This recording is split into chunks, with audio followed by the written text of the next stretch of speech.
अस्सलाम वालेकुम, नमस्ते, सत श्री अकाल। मैं हूं सनाम जो नाज़रीन। मोस्टली आपने मेरी रिएक्शन वीडियोस में देखा होगा, मैं लोगों से सवाल करती हूँ, पाकिस्तानियों से सवाल करती हूँ कि वो इंडिया के बारे में क्या सोचते हैं। आज हमारे साथ कुछ इंडियंस मौजूद हैं जिनसे हम पूछेंगे कि वो पाकिस्तान के बारे में क्या सोचते हैं। एक हमारे साथ विशान मौजूद है जिनका ताल्लुक इंडिया से है, लेकिन ये हिंदू कम्युनिटी से है। दूसरा हमारे साथ है मोहम्मद आशिक, जो है तो इंडिया से लेकिन इनका ताल्लुक मुस्लिम कम्युनिटी से है। तो दो डिफरेंट कम्युनिटी के लोग आज हमारे साथ मौजूद हैं और हम इनसे बात करेंगे कि ये पाकिस्तान के बारे में क्या सोचते हैं, क्या राय रखते हैं। और अगर इंडिया पाकिस्तान के ताल्लुकात की बात की जाए तो इंडिया पाकिस्तान के ताल्लुकात को जो है वो किस तरह से हम बेहतर कर सकते हैं। तो अस्सलाम वालेकुम। वालेकुम सलाम। नमस्ते नमस्ते। विशान, कैसे हैं आप? नमस्ते नमस्ते, बहुत अच्छे, बहुत अच्छे हैं।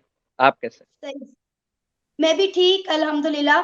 थैंक यू सो मच कि आप लोगों ने अपना कीमती वक्त निकाला मेरे चैनल के लिए और इस प्रोग्राम के शुक्रिया। लिए। मैंने सोचा कि बहुत सारे पाकिस्तानी लोगों से रिएक्शन हो गए हैं, अब क्यों ना इंडियन से बात की जाए। अच्छा विशांत, जी सबसे सही। पहले मैं आपसे जानना चाहूंगी कि आप जब पाकिस्तान का नाम सुनते हैं तो पहली चीज आपके दिमाग में क्या आती है?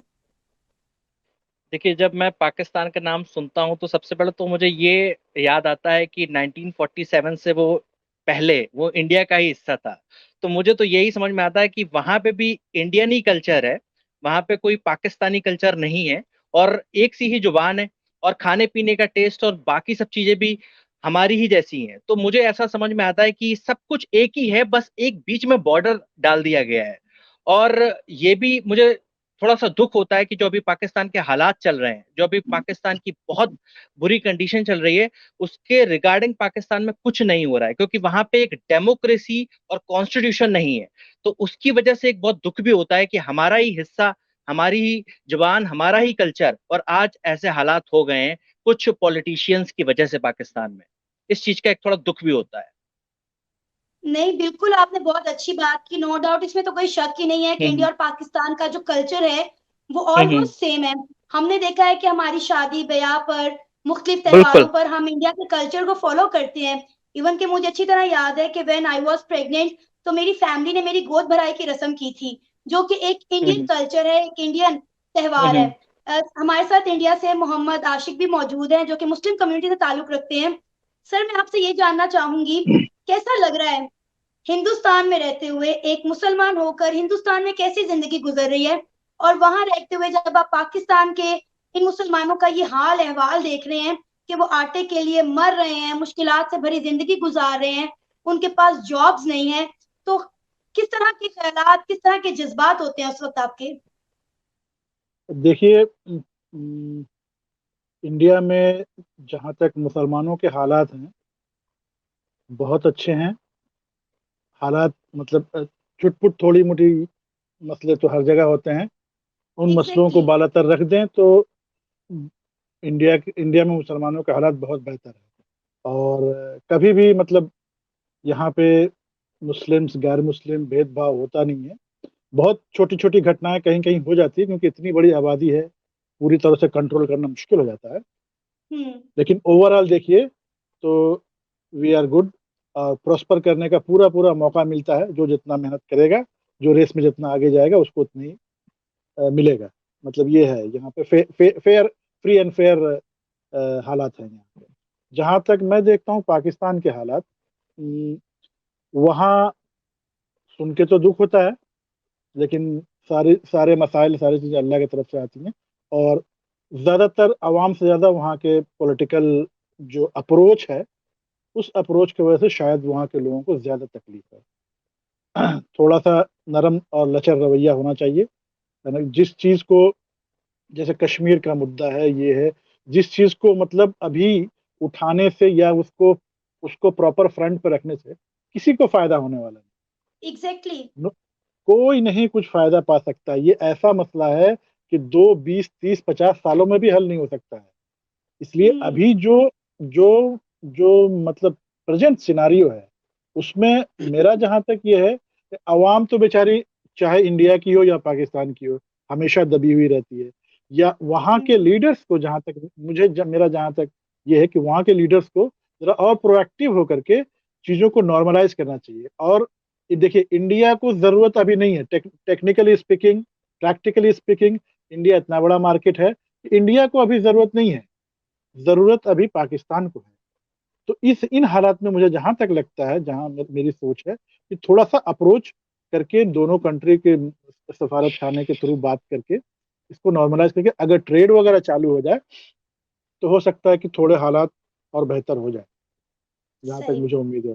अच्छा विशान, मैं आपसे ये पूछना चाहूंगी कि एज अ इंडियन, जैसा कि आपने कहा कि इंडिया और पाकिस्तान आज से 75 साल पहले एक ही थे, तो कभी आपका दिल नहीं किया कि आप पाकिस्तान फिरने के लिए आए, घूमने के लिए आए, बॉर्डर से इस पार आके भी देखें कि बटा हुआ हिंदुस्तान कैसा है? यहाँ पे बहुत सारे हिंदुओं के मंदिर हैं, बहुत सारी हिंदू फैमिलीज भी रहती हैं। आपने देखा होगा मेरी वीडियो में, अक्सर मैं उनके त्योहारों में जाती हूँ, उनके साथ सेलिब्रेट भी करती हूँ। तो कभी आपका मन नहीं किया कि आप हिंदुस्तान विजिट करने आए, बॉर्डर के इस पार आए? मुझे ऐसा लगता है कि जब तक चीजें नॉर्मलाइज नहीं होती हैं तब तक मन को थोड़ा मारना ही पड़ेगा, क्योंकि यहाँ पे, क्योंकि आप भी ये देखिए कि जो इंडिया ने कई बार कोशिश की है दोस्ती का हाथ बढ़ाने की। जैसे आपको पता ही होगा कि वाजपेयी साहब ने बहुत बहुत, जो हमारे प्राइम मिनिस्टर थे, उन्होंने बहुत कोशिश की थी कि हो जाए, सब कुछ नॉर्मलाइज हो, बट उसके तुरंत बाद कारगिल हो जाता है। और ऐसे ही अभी अगर हम लोग 2015 की बात कर लें तो हमारे जो अभी करंट प्राइम मिनिस्टर हैं वो गए थे बाकायदा पाकिस्तान, और उसके बाद उरी, पुलवामा, बहुत सारी चीजें हुई। तो मुझे लग रहा है कि पहले जब तक चीजें नॉर्मलाइज नहीं होती हैं तब तक कुछ भी ऐसा हम ख्वाब ख्वाब में ही सोच सकते हैं, क्योंकि पहले चीजें बेहतर होना बहुत जरूरी है। और ये जैसा कि अभी मोहम्मद भाई ने बोला कि ये पाकिस्तान के लिए बहुत इंपॉर्टेंट है कि चीजें बेहतर हों। अभी इंडिया की तो इकोनॉमी बहुत अच्छे से ग्रो कर रही है, we are fifth largest economy right now, and जिस रफ्तार से हम लोग ग्रो कर रहे हैं, आने वाले 5 से 6 सालों में हम लोग थर्ड लार्जेस्ट बन जाएंगे। एंड आईटी पे भी इंडिया ने बहुत काम किया है, एजुकेशन पे भी किया है। इट्स लाइक पूरे 20 साल का हार्डवर्क है इंडियंस का, जो आज इस मुकाम पर पहुंच रहे हैं, और धीरे धीरे और ग्रोथ करने की हम लोग कोशिश कर रहे हैं। और हमारे अंदर एक स्पिरिट है, और हर एक भारतीय में एक स्पिरिट है कि हम लोग को, मतलब ऐसा रहता है, आपने देखा भी होगा कि बाहर जितनी भी कंट्रीज में आप देखोगे तो इंडियंस जो है एक बड़ी पोजीशन पर है। टेक कंपनीज में ही अगर आप देख लें तो सीईओज को देख लें तो सब बड़ी पोजीशन पे। ये जो उसकी रूट कॉज है वो है एजुकेशन। तो ये शुरुआत से ही जो इंडिया में लोगों को तालीम मिली, उससे आज ये मुकाम हासिल हो पाया है। और वही मैं पाकिस्तान के बारे में बोलूंगा तो पाकिस्तान में जो सबसे बड़ा इशू है वो है आइडेंटिटी क्राइसिस का। पाकिस्तान आज भी अपनी आइडेंटिटी अरब, मंगोल, तुर्क में ढूंढ रहा है, जबकि पाकिस्तान की आइडेंटिटी, एक्चुअल आइडेंटिटी ये है कि पाकिस्तान की आइडेंटिटी ही हिंदुस्तानी आइडेंटिटी है। हमारी हिस्ट्री बुक्स में जो पहला चैप्टर होता है वो होता है इंडस वैली सिविलाइजेशन, और जबकि वो India Indus valley civilization Pakistan में है, हड़प्पा, मोहनजोदाड़ो। लेकिन पाकिस्तान में उसके बारे में इतना ज्ञान नहीं दिया जाता। पाकिस्तान में अरब और तुर्क के बारे में ज्ञान दिया जाता है, जबकि एक्चुअल पाकिस्तान की आइडेंटिटी यहां से है। तो जब रूट कॉज से मसला ठीक होगा, लोगों को उनकी आइडेंटिटी पता चलेगी, धीरे धीरे एजुकेशन आएगी, यूनिवर्सिटीज डेवलप की जाएंगी, पॉलिटिकल जो निजाम है वो ठीक होगा, तब धीरे धीरे लोगों के बीच में ये हो जाएगा कि भाई अब दोस्ती पॉसिबल है। क्योंकि जब भी आप ये देखिए, जब भी इंडिया अपनी तरफ से हाथ बढ़ाता है, बहुत बार बढ़ा चुका है, कुछ ना कुछ एक्टिविटी, क्योंकि जैसा कि आपके ही प्रधानमंत्री, जो पूर्व प्रधानमंत्री इमरान खान, उन्होंने बोला है कि आर्मी सब कुछ कंट्रोल करती है पाकिस्तान में, तो उसकी वजह से कुछ भी ठीक नहीं होने वाला है। क्योंकि अगर आपके, मान लीजिए कल को कोई और प्रधानमंत्री आ भी जाते हैं और जो कि अच्छा अच्छा सोचते हैं, बट वहां पे कॉन्स्टिट्यूशन ही नहीं है, आर्मी सब कंट्रोल करेगी। अगर आपके प्रधानमंत्री मान लीजिए आज की डेट पे सोचते हैं कि इंडिया के साथ हम ट्रेड करते हैं, जैसा कि अभी आपके करंट प्रधानमंत्री ने बोला था कि हम अपना सबक सीख चुके हैं, अब हम हाथ बढ़ाना चाहते हैं, तो इंडियन गवर्नमेंट ने इस पे क्यों रिएक्शन नहीं दिया? क्योंकि इंडियन गवर्नमेंट जानती है कि अगर आप हाथ बढ़ा भी देंगे आज की डेट पे तो आर्मी कुछ कर देगी, तो कुछ ना कुछ पंगे आ ही जाएंगे। तो इसलिए इंडियन गवर्नमेंट भी कुछ नहीं कर सकती जब तक वहां के लोग एक तरह से सड़कों पे नहीं उतरते हैं, और सड़कों पे उतर के ये नहीं बोलते कि अब हमें इंडिया के साथ पूरी तरह से खोल दो, पूरी तरह से मतलब ट्रेड चालू करो, सब कुछ करो, और कंट्रोल जो है उसको ठीक करें, एक प्रॉपर डेमोक्रेसी डेवलप करें। विशाल, आपने बहुत अच्छी बात की है कि इस वक्त पाकिस्तान को इंडिया की जरूरत है, इंडिया को पाकिस्तान की जरूरत नहीं है। और आने वाले वक्त में जो है इंडिया दुनिया की तीसरी बड़ी इकॉनमी बनने के साथ जो है वो सुपर पावर भी बनने जा रहा है। इस वक्त इंडिया और पाकिस्तान की ट्रेड बंद होने की वजह से, मैं फील्ड में काम करती हूँ तो मुझे अंदाजा है कि लोगों को किस तरह के मुश्किलात का सामना करना पड़ता है। हम जब देखते हैं कि यहाँ पे जो प्याज हम डॉलर के रेट पर 280 रुपए किलो खा रहे हैं, वहां पर जब 20 रुपए किलो प्याज बिकता हुआ देखते हैं तो यकीन करें रोंगटे खड़े हो जाते हैं। अब माह रमजान का महीना चल रहा है, आप यकीन करें यहाँ पे 400 रुपए किलो दर्जन मिल रहे केले।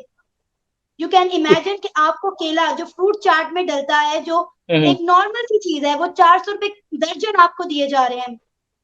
तो हैरत की बात है कि यहाँ मैं 40 से अफसोस के 50 साथ ये रुपए कहना किलो। चाह रही हूँ कि जो चीजें हम इंडिया की इस्तेमाल कर रहे हैं वो बॉर्डर के थ्रू तो नहीं मंगवा रहे, लेकिन हम दुबई के रास्ते से वही सामान डबल टैक्स देकर मंगवा रहे हैं, लेकिन बॉर्डर नहीं खोल रहे।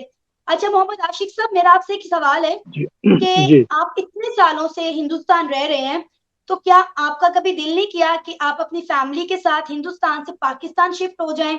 क्योंकि यहाँ पर रहने वाले जो पाकिस्तानी हैं, जो मुसलमान हैं, वो आप लोगों के लिए काफी फिक्रमंद रहते हैं कि हिंदुस्तान में रहने वाले मुसलमानों को जो है वो राइट्स नहीं दिए जाते, उन पे बड़ा जुल्म सितम किया जाता है, और वो वहां पर जेल की जो है जिंदगी गुजार रहे हैं, ना उन्हें इबादत करने की आजादी है, ना उन्हें अच्छी जॉब दी जाती है, ना अच्छी एजुकेशन दी जाती है। तो क्या आपको नहीं लगता कि आपको हिंदुस्तान छोड़कर पाकिस्तान आ जाना चाहिए? नहीं, ये तो भ्रमित करने वाली बातें हैं। हम लोग अल्हम्दुलिल्लाह यहाँ पे बहुत अच्छे हैं, और जहाँ तक रहने की बात है पाकिस्तान में, वो भी हमारा ही हिस्सा था, है ना? हमारा ही हिस्सा था। अब लेकिन लकीरें इतनी सख्त खींच गई हैं कि वो कांटे से भी खतरनाक हो गई हैं। और आने का दिल, यहाँ रहें तो भी हमको पाकिस्तान दिखता है, वहां रहें पाकिस्तान में रहें तब भी हिंदुस्तान दिखता है, क्योंकि जगह एक ही है, सिर्फ एक लाइन से जगह इसको की है। बांध दिया गया है। बस मुझे मुझे एक और जो इम्पोर्टेंट मसला उठाना है, वो ये है कि पाकिस्तान को जो है माइक्रो लेवल पे एजुकेशन सिस्टम को बेहतर करना होगा। उनको चाहे इंडिया से हेल्प लेनी पड़े, या बाहर के जिन कंट्री को वो बेहतर समझते हैं वहां से हेल्प लेनी पड़े, पैसे जेवर जेवरात सब बेच देनी पड़े, बेचें, लेकिन एजुकेशन को इतना स्ट्रांग करें। जब आप तालीम को स्ट्रांग करेंगे ना, फिर पूरी दुनिया आपको, जैसे हिंदुस्तान को आज पूछ रही है पूरी दुनिया, सिर्फ और सिर्फ एजुकेशन के बेस पे। ज्यादातर फोकस हम लोगों ने एजुकेशन पे किया है, और एजुकेशन के बेस पर लोग आज यहाँ बेकार भी अगर हैं, लेकिन वो पढ़े लिखे हैं, वो कुछ ना कुछ अपना सोचते हैं, कर लेते हैं, और जो काबिल हैं उन्हें तो मौका मिलता ही है। अभी मैं ही जैसे 2000 में इंजीनियरिंग पास किया, मैकेनिकल इंजीनियरिंग। उसके बाद मैं 1-1.5 साल इंडिया में काम करने के बाद गल्फ चला गया। गल्फ में 17-18 साल लगभग मैंने नौकरी करी। 9 साल दुबई में किया, 9 साल सऊदी में किया। फिर आके यहाँ पे 4 साल से अपना बिजनेस कर रहा हूँ। माइक्रो फिलामेंट प्लास्टिक थ्रेड की बिजनेस है। मैं ठीक ठाक कर ले रहा हूँ, मतलब बहुत कहें तो एकदम कुशादा नहीं है, लेकिन कर रहा हूँ। और मुझे जहाँ तक मैं होपफुल हूँ कि मैं और अच्छा कर पाऊंगा आगे। और एजुकेशन एजुकेशन पर ज़्यादा फोकस होनी चाहिए, एजुकेशन में। और इसकी माइक्रो प्लानिंग बहुत ज़रूरी है। सिर्फ ऐसे ही जो है दकियानूसी सब्जेक्ट्स डाल दिए और फिर उस पे जो है आप आगे बढ़ते जाएंगे तो नहीं होगा। कैसे, क्या क्या डिमांड है अगले 10 साल का, क्या माइक्रो प्लानिंग है, किस तरह से स्टेप बाय स्टेप आप उन सब्जेक्ट्स को स्कूलों में लाएंगे। 10-15 साल में फिर आपको जो नीचे के ब्रेन रॉटन हो गए हैं उनको आहिस्ता आहिस्ता आहिस्ता आहिस्ता फ्रेश करके नए प्रोडक्ट्स जब आएंगे, हो सकता है अगले 10-15 सालों में पाकिस्तान की किस्मत भी बदल सकती है। जी, आपने बहुत अच्छी बात की कि इस वक्त पाकिस्तान का एजुकेशन निज़ाम बेहतर करने की हमें बहुत ज्यादा सख्त जरूरत है, क्योंकि अगर हम बात करें तो यहाँ पे ना तो अच्छी यूनिवर्सिटीज हैं, ना ही अच्छे स्कूल्स हैं। इवन के जो सरकारी स्कूल हैं उनका हालात कुछ इस तरह से है कि वहां मैं तो कभी नहीं चाहूंगी कि मेरे बच्चे जो है सरकारी स्कूलों में जाकर पढ़े। अगर हम इंडिया के एजुकेशन निज़ाम की बात करें तो उनके सरकारी लेवल पर भी जो स्कूल्स और यूनिवर्सिटीज बनाई गई, उनका तालीमी निज़ाम जो है वो बहुत बेहतर है। अच्छा अविशान, आपको क्या लगता है कि इंडिया और पाकिस्तान के दरमियान सबसे बड़ा मसला क्या है जो हल हो जाए तो दोनों मुल्कों के दरमियान जो है वो दूरियां खत्म हो सकती हैं? नो डाउट आपने पहले ये कहा कि इंडिया ने कई बार पाकिस्तान के साथ ताल्लुकात बेहतर करने की कोशिश की है, लेकिन पाकिस्तान की तरफ से कोई जवाब नहीं दिया गया। अभी भी रिसेंटली आरएसएस की जमात के लीडर की जानिब से कहा गया था कि पाकिस्तान के इस मुश्किल हालात में हम पाकिस्तान की मदद करने को तैयार हैं, पाकिस्तान को 25 से 50 लाख टन गंदुम देकर, ताकि कम से कम लोगों को खाने के लिए आटा तो मिले। लेकिन पाकिस्तान की तरफ से कोई जवाब नहीं दिया गया। तो आप बताएं, आपको क्या लगता है कि बेसिक मसला क्या है, असल फसाद की जड़ क्या है जो दोनों मुल्कों को करीब आने नहीं दे रही? मैंने जैसे पहले भी बताया कि आपके यहाँ जो बेसिक जो मुझे मसला समझ में आ रहा है वो आर्मी का ही समझ में आ रहा है, क्योंकि अगर एक बार को कोई प्रधानमंत्री आपके यहाँ कुछ अच्छा करने का भी सोचता है तो कहीं ना कहीं आर्मी उसको नहीं अच्छा करना चाहती है। क्योंकि क्योंकि मैं आपको एक और चीज बता देता हूँ, क्योंकि पाकिस्तान आज से 20 साल पहले, 40 साल पहले भी एड पे चलता आया है सब कुछ। उनकी जो इकोनॉमी थी एड पे चलती आई है। पहले यूएस से पाकिस्तान को एड आती रही है अफगानिस्तान के नाम पे। तो आर्मी फलती फूलती रही और आर्मी को एक पावर महसूस होने लगी पाकिस्तान में। तो पाकिस्तान की आर्मी ये कभी नहीं चाहती है, क्योंकि पाकिस्तान की आर्मी वहां पे एक एलाइट क्लास बन चुकी है। जैसे आपके यहाँ पे कुछ एक अच्छे एरिया है, वहां पे पाकिस्तान की आर्मी के जो घर हैं तो वो एक आपको यहाँ पे जो मतलब एक बिजनेसमैन के घर होते हैं उस तरह के घर है। तो पाकिस्तान की आर्मी की जो मेन सोर्स ऑफ इनकम बन गई है वो इंडिया के नाम पे जो पैसे आते हैं वो बन चुकी है। तो क्यों चाहेगी आर्मी की अच्छा इंडिया के साथ विशाल, यहाँ ताल्लुकात पर मैं अच्छे हों? आपसे एक सवाल करना चाहूंगी। आपने बात की हम्म। कि अफगानिस्तान के नाम पर एड खा रहा है पाकिस्तान, तो अफगानिस्तान को तो हम्म। पाकिस्तान भी बहुत सारी, सॉरी, अफगानिस्तान को तो इंडिया जो भी है जो बहुत ज्यादा सपोर्ट कर रहा है। अगर आप देखें तो अफगानिस्तान पर बुरा वक्त आया तो इंडिया ने हर लिहाज से अफगानिस्तान की मदद की, अफगानिस्तान हम्म। को फंड्स भी दिए, वहां हम्म। पर डिफरेंट प्रोजेक्ट्स पर काम भी किया। हम्म। दोबारा से हम्म। इंडिया की एम्बेसी जो है वो काबुल में रीओपन हो गई। तो इस वक्त अगर हम्म। हम बात करें तो अफगानिस्तान तो इंडिया के इशारों पर चल रहा है। हजारों की तादाद में अफगानिस्तान के स्टूडेंट्स को हम्म। स्कॉलरशिप दी जा रही है इंडिया की जानिब से कि आप हम्म। इंडिया आए और आकर पढ़े। और अफगानिस्तान का भी रुझान पाकिस्तान से ज्यादा इंडिया हम्म। की तरफ है। एक्चुअली अफगानिस्तान इंडिया के लिए बहुत इंपॉर्टेंट जगह है। रीजन बीइंग क्योंकि उसका बॉर्डर पाकिस्तान से लगता है और हर देश चाहता है कि वो अपने आप को मतलब अपनी जो बॉर्डर्स हैं वहां पे अपने आप को मजबूत रखे। जैसे पाकिस्तान जो है वो चाइना के काफी करीब है, क्योंकि चाइना का जो बॉर्डर है और जो चाइना है उसकी जो दुश्मनी है वो हिंदुस्तान के साथ हमेशा से है ना, कई सारे मसलों पे। अगर आप देखें कि ऊपर जो कश्मीर का भी एक पार्ट है, स्काई चीन और अरुणाचल प्रदेश और काफी जगह पे चाइना के साथ इंडिया के डिस्प्यूट चल रहे हैं। तो पाकिस्तान चाइना के इसलिए करीब है क्योंकि वो इंडिया से उसके पंगे चल रहे हैं। ठीक है। और हर देश चाहता है कि अगर उसकी कहीं से भी दुश्मनी चल रही है, क्योंकि हम ये तो कह ही सकते हैं कि पाकिस्तान और इंडिया की एक तरह से दुश्मनी ही चल रही है। It's been like 10 years 20 years हम यही सुनते आ रहे हैं। तो अफगानिस्तान की जो लैंड है, जो जगह है, वो इंडिया के लिए बहुत इंपॉर्टेंट है। कल को कुछ हो जाता है तो इंडिया कहाँ से पाकिस्तान को घेरेगा? तो कुछ तो जगह चाहिए। तो और पाकिस्तान यानी की एक आपने और अपने बड़ी मुंह बात से वो भी बताता हूँ। कबूल कर लिया कि अफगानिस्तान इंडिया के लिए क्यों इम्पोर्टेंट है? बिल्कुल बिल्कुल, मैं तो बोलूंगा, क्योंकि जब तक पाकिस्तान वहां पे पाकिस्तान के लोग आर्मी को सही नहीं करते हैं, वहां के लोगों को सही नहीं करते हैं, जो करते हैं ये हरकतें। अभी आप देखिए एशिया कप होने जा रहा है, इंडिया ने साफ मना कर दिया। क्यों जाएगा इंडिया? क्योंकि आपके वहां पे जो हेड्स बैठे हुए हैं वही चीजें ठीक नहीं करना चाह रहे हैं। इंडिया के लिए तो वो हम्म। जगह हमेशा से इंपॉर्टेंट रहेगी, क्योंकि जब तक वहां पे जो टॉप पे लोग बैठे हुए हैं वही चीजें ठीक नहीं करेंगे तो कभी भी दोस्ती नहीं हो सकती। दोस्ती करने के लिए सही। ही सबसे पहले ये इंपॉर्टेंट है कि एक कॉन्स्टिट्यूशन स्टैब्लिश हो, चीजें रूल ऑफ लॉ हो। रूल ऑफ लॉ है नहीं पाकिस्तान में, सब कुछ आर्मी कंट्रोल कर रही है, तो इसलिए वो जगह भी इंपॉर्टेंट है। अच्छा सर, और मोहम्मद सबसे आशिफ इंपॉर्टेंट चीज, सर। अच्छा अच्छा, जी। जी जी बोले विशान, आप क्या कहना, कंटिन्यू करें मैं अपनी एक और बात चीज को। बोलना चाहूंगा यहाँ पे, थोड़ा सा एक और चीज बोलना चाहूंगा कि पाकिस्तान में एक और बहुत बड़ा जो मसला है, उनके डॉलर्स खत्म हो जाते हैं हर बार, आईएमएफ के पास जाना पड़ता है। तो इसके पीछे का भी एक रीजन बता देता हूँ, क्योंकि पाकिस्तान एक्सपोर्ट कुछ नहीं करता है। मेड इन पाकिस्तान कुछ हम्म। नहीं है आज की डेट पे, वो सिर्फ इंपोर्ट इंपोर्ट करते रहते हैं। और इंपोर्ट करने के चक्कर में वहां पे डॉलर्स खत्म हो जाते हैं और बार बार आईएमएफ पे जाना पड़ता है। तो पाकिस्तान को अपनी इंडस्ट्रीज, और जैसा कि मोहम्मद भाई ने कहा, एजुकेशन पे वर्क करना पड़ेगा। वो रूट कॉज होती है। इंडस्ट्रीज डेवलप नहीं करेंगे तो फिर ऐसे ही होता रहेगा और कुछ नहीं ठीक होने वाला है। जी। नहीं, नो डाउट विशान, आपने बहुत अच्छी बात की है कि इस वक्त हमें एड की नहीं, हमें ट्रेड की जरूरत है। हमें एड की बजाय ट्रेड जो की है वो जरूरत ट्रेड है। की पॉलिसी पे काम करना चाहिए। नो डाउट हम्म। हम पाकिस्तान में कुछ नहीं बना रहे सिवाय प्रॉपर्टीज के और यहाँ पर सोसाइटीज बनाने के अलावा। यहाँ पर और कोई काम नहीं हो रहा। ना एजुकेशन पर जो है फोकस किया जा रहा है यहाँ पे, ना ही यहाँ पर बाहर के मुल्क से इन्वेस्टर आकर इन्वेस्ट करने को तैयार है। और अगर हम बात करें इंडिया और पाकिस्तान की, तो डेफिनेटली दोनों में कोई मुआवजा ही नहीं बनता, कोई मुकाबला ही नहीं बनता। अच्छा, मैं अगला सवाल मोहम्मद आशिक सर से करना चाहूंगी। सर, आपको क्या जी। लगता है कि अगर दोनों मुल्कों के दरमियान ये जो बॉर्डर की एक दीवार है, जिसने बहुत सारे मसले खड़े किए हुए हैं, अगर ये बॉर्डर के इश्यूज खत्म हो जाते हैं तो पाकिस्तान के लिए किस कदर आसानियां पैदा हो सकती हैं? बॉर्डर के इशू खत्म हो जाने से तो पाकिस्तान के लिए ही ज्यादा फायदेमंद होगा, क्योंकि इंडिया एक बहुत बड़ा ट्रेड हब है। और हम्म। ट्रेड हब के लिए पाकिस्तान में जो जो चीजें महंगी है, अगर यहाँ से ट्रेड चालू हो जाए तो सस्ती हो सकती है वहाँ पे चीजें, और सस्ती होंगी तो ऑब्वियसली लोगों के पास पैसे आएंगे। और ट्रेड, सबसे बड़ी बात है कि सस्ती होने के लिए ट्रेड में पैसे होने चाहिए ना।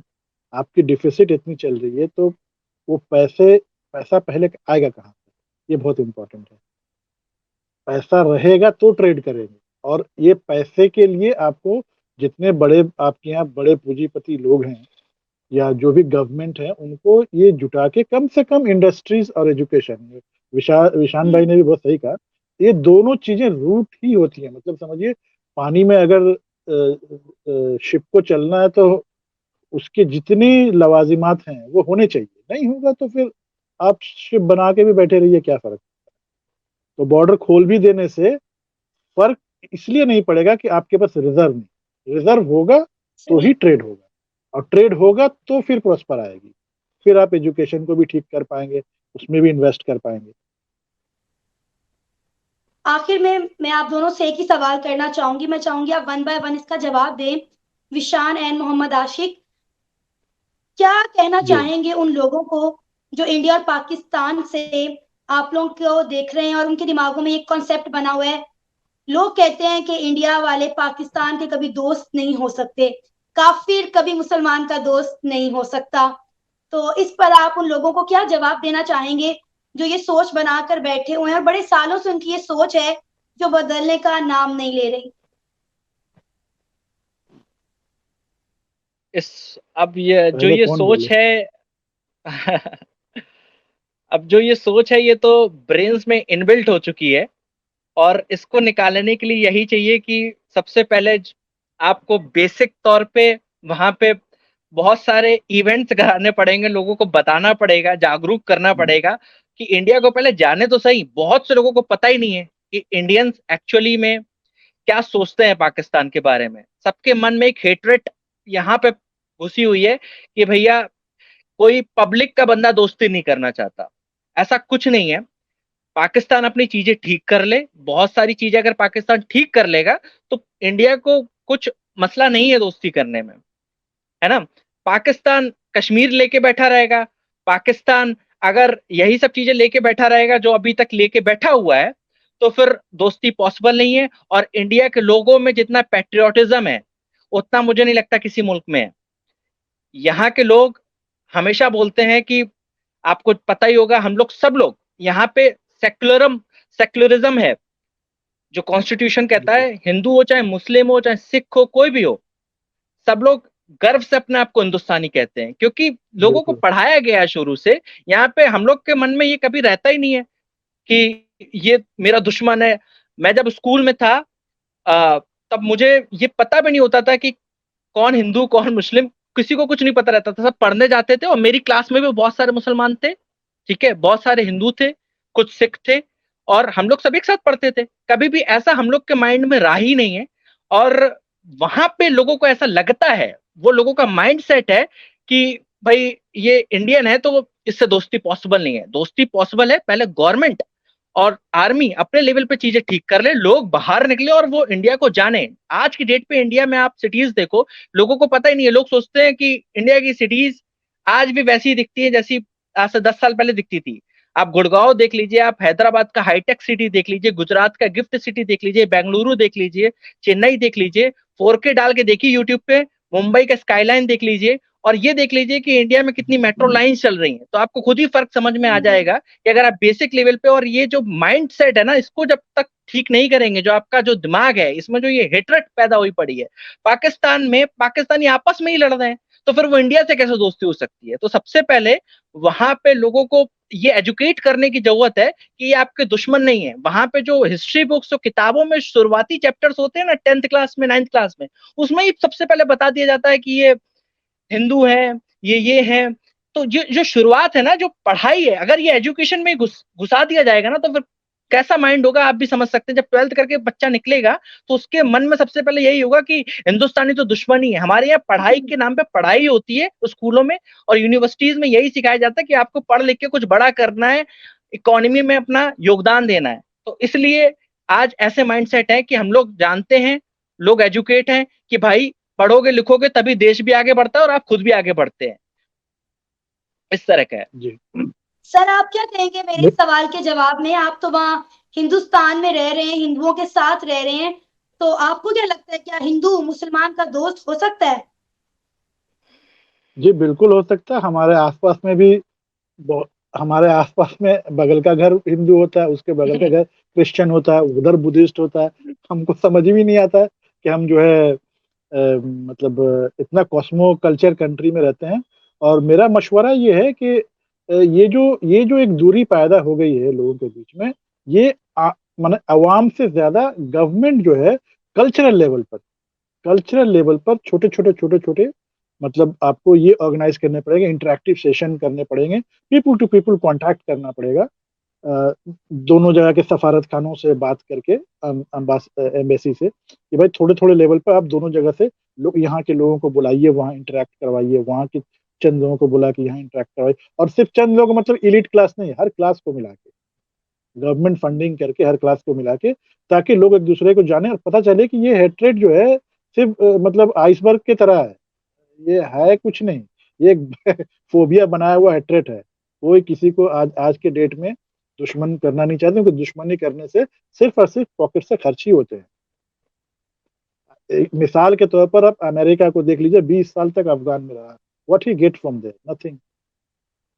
चाहता तो 20 साल में अफगानिस्तान को बहुत पावरफुल कर सकता था, but he did his work. उसको जितना गन्ना चूसना था चूसा, निकल गया। तो अपने आप को इस तरह से फूल होने से फायदा है नहीं। पीपल टू पीपल कांटेक्ट कीजिए, चीजों को नॉर्मलाइज कीजिए, जितना नॉर्मल कर सकते हैं कीजिए, क्योंकि हम सब की जिंदगी 60 70 80 साल की है, उसके बाद सब मर के ऊपर चला जाना है। लेकिन अपने पीछे जो लेगेसी छोड़ के जाएंगे, अगर उस लेगेसी में थोड़ा सा आइस को पिघला सकें तो बेहतर है, दोनों के लिए बेहतर है। क्योंकि दोनों, ऐसा नहीं कि हम हिंदुस्तान को बांट के कहीं अमेरिका ले जाके शिफ्ट कर देंगे या पाकिस्तान को बांट के ले जाके रशिया की तरफ शिफ्ट कर देंगे। दोनों को एक साथ रहना है, और जब तक दुनिया है तब तक रहेगी। इसलिए बेहतर यही है कि सही दोनों सही कंट्री आपस में कोशिश करके नॉर्मलसी पे लाए, नॉर्मलसी ला करके और कोशिश करें मसले को सेट सही। करने की। Thank you so much Vishan and Mohammad Ashiq कि आप लोगों ने अपना कीमती वक्त निकाला शुक्रिया। और हमारे प्रोग्राम में थैंक यू। पार्टिसिपेट किया। उम्मीद है हमारे जो व्यूवर्स देख रहे होंगे उन्हें आपकी ये राय और मेरे सवालात पसंद आए होंगे, और वो लोग जो हमारे इस प्रोग्राम में पार्टिसिपेट करना चाहते हैं वो हमें इंस्टाग्राम पर मैसेज कर सकते हैं। और रिसेंटली अभी मैंने अपनी कम्युनिटी में भी अपना नंबर, व्हाट्सएप नंबर शेयर किया है। आप लोग व्हाट्सएप पर मैसेजेस कर सकते हैं जो हमसे बात करना चाहते हैं। तो उम्मीद है इसी तरह दूरियां जो हैं वो कम हो सकती हैं। इसी के साथ हमें इजाजत दीजिए, बिल्कुल। पर जाने से पहले हमारे चैनल ओके। को सब्सक्राइब करें, वीडियो को लाइक करें और शेयर करें। अल्लाह हाफिज।